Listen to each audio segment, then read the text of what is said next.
Législative. Eh bien, nous venons d'assister à l'explosion de deux partis politiques, l'un qui a un long passé historique, les Républicains, et l'autre plus récent, créé par un Éric Zemmour qui avait, semble-t-il, le vent en poupe, Reconquête.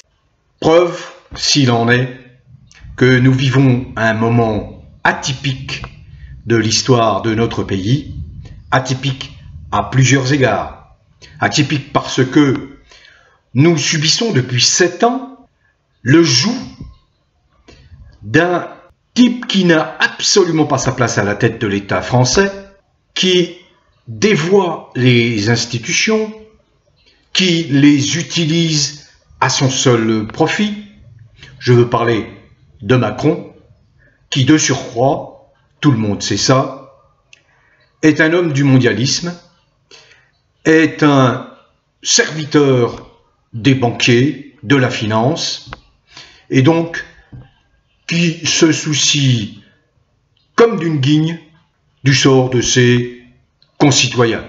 J'assiste à une campagne des législatives, comme je viens de le dire, singulière, atypique, qui ne ressemble en rien à toutes celles que j'ai pu observer depuis 40, 50 ans.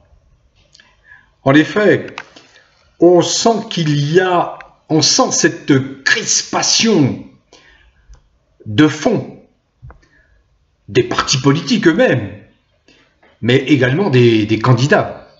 Il y a beaucoup à perdre pour tous ceux qui siégeaient encore il y a quelques semaines à l'Assemblée nationale. Il y a beaucoup à perdre déjà sur le plan financier. Ne vous y trompez pas, vous savez, lorsqu'on demande à un député combien gagnez-vous, vous savez, il minimise le montant de ses indemnités. Alors je vais être très clair, un député il gagne 11 000 € par mois. Et là, pratiquement 11 millions de gens en France qui ne gagnent pas la moitié par an. Alors bien sûr, ils vont crier, mais non, c'est un mensonge, c'est pas vrai, c'est faux. Mais si, un député coûte par mois entre 25 000 et 30 000 €.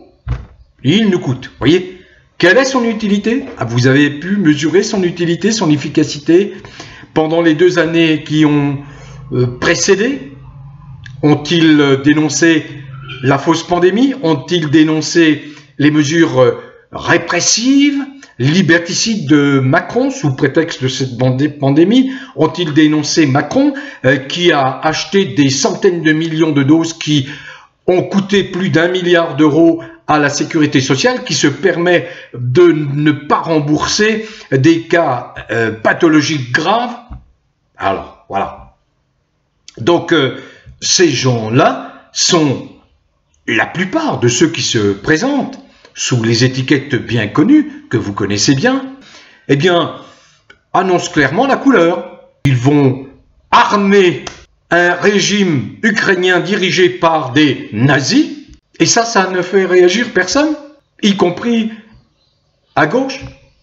Je l'ai dit dans ma précédente vidéo, ils sont derrière Macron pour imposer des comportements contre nature, pour dénaturer la vie. Alors je m'arrête un instant mais j'y reviendrai. Je suis scandalisé à titre personnel, je suis grand-père, je sais ce qu'est un petit gosse, je sais ce qu'est un garçon qui est à la puberté, qui est adolescent.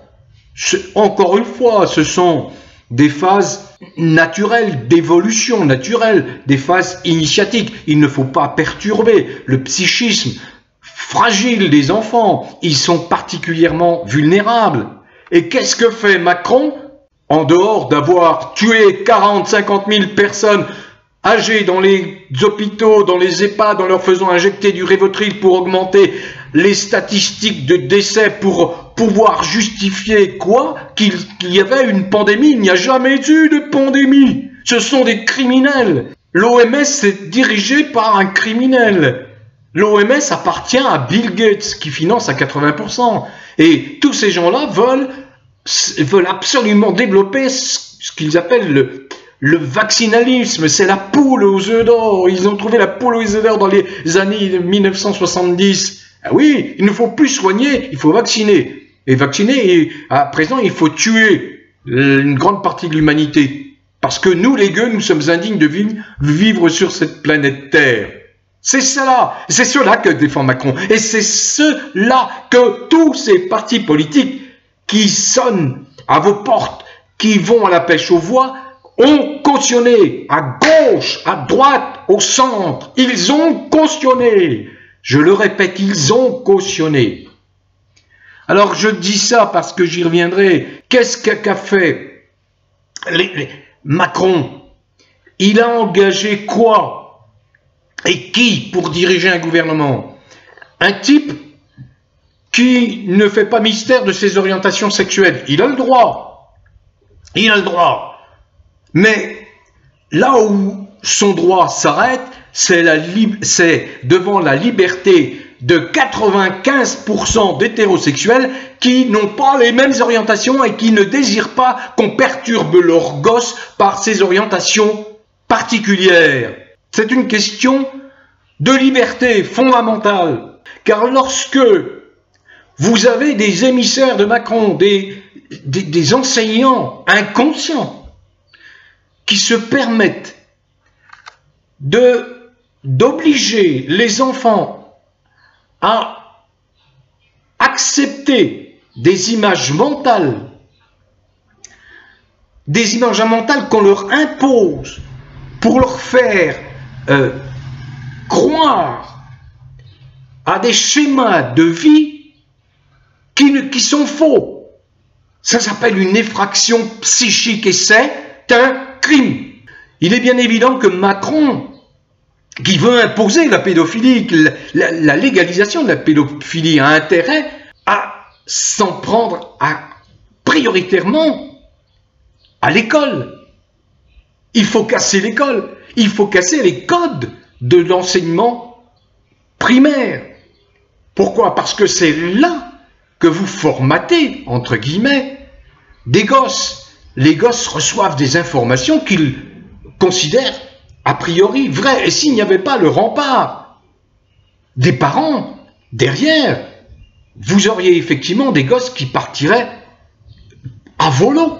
L'éducation sexuelle, voulue par Macron, dirigée par un Attal, ça n'est ni plus ni moins que de la maltraitance d'enfants, du viol d'enfants, et qui, parmi ces partis politiques qui sollicitent vos suffrages, dénoncent aucun. Alors, certains ont beau jeu de venir se plaindre en pratiquant ce que je déteste, l'attaque ad hominem, c'est-à-dire des personnes qui sont des personnalités publiques connues, sont attaquées dans leur vie privée. Mais ça, c'est absolument inadmissible. Et d'où viennent ces attaques? Tiens, elles viennent, comme par hasard, d'une gauche qui veut faire illusion avec un accord de façade pompeusement baptisé le Nouveau Front Populaire. Oh oui, Nouveau Front Populaire qui est entièrement d'accord avec Macron pour faire la promotion du transgenrisme. Transgenrisme, encore une fois, ce n'est pas attaquer ceux qui, dès la naissance, souffrent d'un mal, d'une pathologie psychique ou physique. Ce n'est pas ça le problème.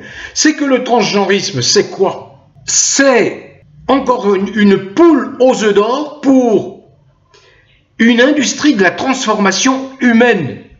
Donc il faut influencer tous ces jeunes gens, leur faire penser qu'ils ne sont pas ce qu'ils sont, qu'ils n'ont pas le sexe qu'ils ont. Cette fameuse théorie du genre qui est une théorie absolument fausse.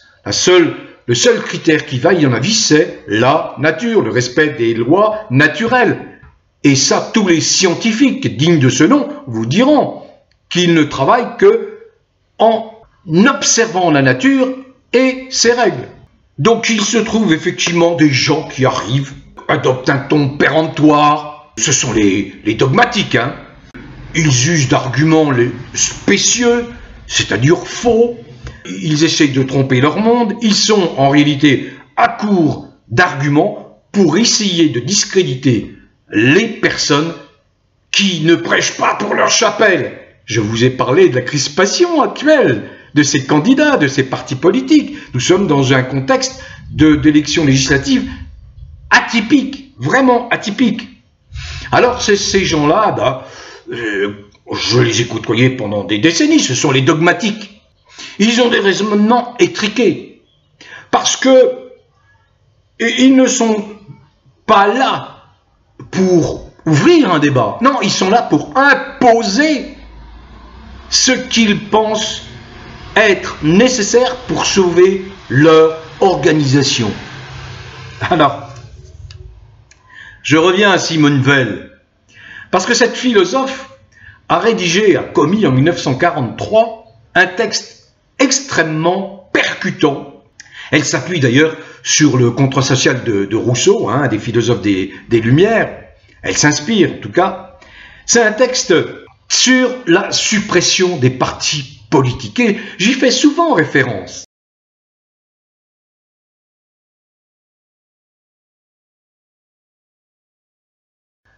Qu'a-t-elle dit? Pour Simone Veil, un parti comporte potentiellement, dans sa lutte pour le pouvoir, un caractère totalitaire. Je parlais de dogmatique. Ils défendent leurs intérêts propres au détriment du bien public. Il faut se garder comme de la lèpre de ce mal qui ronge les milieux politiques, mais aussi la pensée tout entière. Et contre les passions collectives, contre ce dogmatisme, elle bondit l'arme de la raison individuelle. Elle explique qu'il faut un système qui soit fondé sur l'affinité et la collaboration de tous. C'est une sorte d'hymne à la liberté individuelle capable de s'exprimer dans le cadre d'une collectivité. C'est ce qu'ont proposé les Gilets jaunes, c'est le RIC, c'est la démocratie directe, c'est ce vers quoi nous devons avancer. Je termine sur la candidature annoncée de François Asselineau, qui va être candidat à la 11e circonscription des Français de l'étranger. J'ai écouté son raisonnement, je vais mettre le lien de sa vidéo. Ça n'est pas impossible pour lui. Parce que les Français de l'étranger, il y a 2 millions de Français qui vivent à l'étranger, n'ont pas forcément une vision, obstruée par le climat de la métropole, entretenu par des merdias nauséabonds à vomir. François Asselineau est le seul candidat de l'UPR. Je dois rappeler que en juin 2022, il y avait eu au premier tour des élections législatives 52,30% d'abstention et au deuxième tour 53,77% d'abstention. Je termine sur les Patriotes de Florian Philippot. Ils ont décidé de ne pas participer aux élections législatives, de ne présenter aucun candidat. Je le regrette car certains me reprochent de ne pas avoir suffisamment parlé de Florian Philippot. J'en ai parlé régulièrement. Il faut être assidu à mes vidéos et c'est vrai que je publie assez régulièrement. Donc ça vous astreint à me suivre assez régulièrement. Donc oui, je le déplore parce qu'il aurait porté effectivement un message qui aurait bien contrebalancé le message de ces partis politiques, de leur programme, qui ne change en rien la politique sur le fond, qui a été suivie par le fou allié Macron, qui est coincé, notamment par cette affaire Brichel. Il est coincé. Cette affaire Brichel va trouver son dénouement tout à fait logique dans les mois à venir, n'en doutez pas. Voilà, bon vent à tous. Prenez soin de vous, portez-vous bien. Allez voter ou n'allez pas voter. S'il s'agit d'un candidat souverainiste, allez voter. Sinon, pour le reste, allez à la pêche. Bon vent à tous, prenez soin de vous.